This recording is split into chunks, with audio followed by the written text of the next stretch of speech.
ای وطن من تو رو میخوام، تو و مردمون خوبه، جنگل سبز شماله، ساحل داغ جنوبه، بوی ماسه های دریا، اون غروبای قشنگو، توی رقصای محلی دستمالای رنگ و رنگو،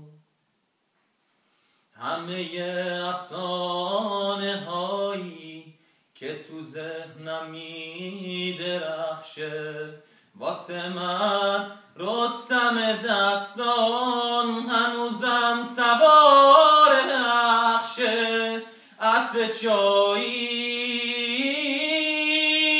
نون تازه، لبی که با خنده بازه، همه دنیا میدونن ایرونی مهمون نوازه.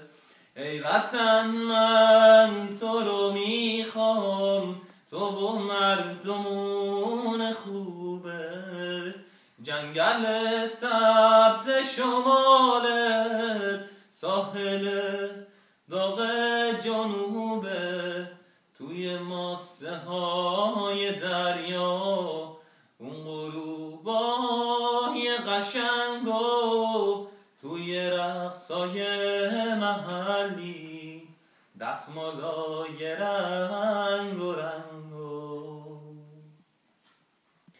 گل سرخ و سبز و برف، رنگ پرچم قشنگه. ای وطن من تو رو میخوام، تو و مردم رنگه.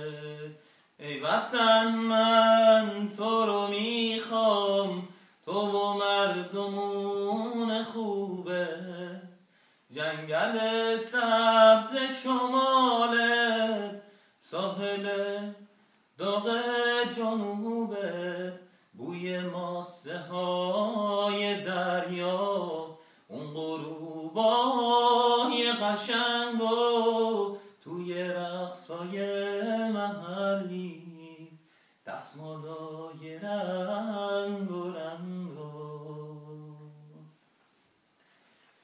دیده بوسی سال تحویل، تنگ ماهی ظرف حاجی، همبازی های قدیمی، گپ زدن با اهل فامیل، بوی اون بوهای کاگل، همه کبوترات و عاشقای سر به زیر و کوچه باغ خاطراتو، گل سرخ و سبز و برف، رنگ پرچم قشنگه. ای وطن من تو رو میخوام، تو و مردم یه رنگه. این آهنگو تقدیم میکنم به تمام هموطنان عزیزم در سراسر دنیا. امیدوارم هر جا که هستین همیشه شاد و خرم در کنار همدیگه بهتون خوش بگذره و موفق باشین. مرسی.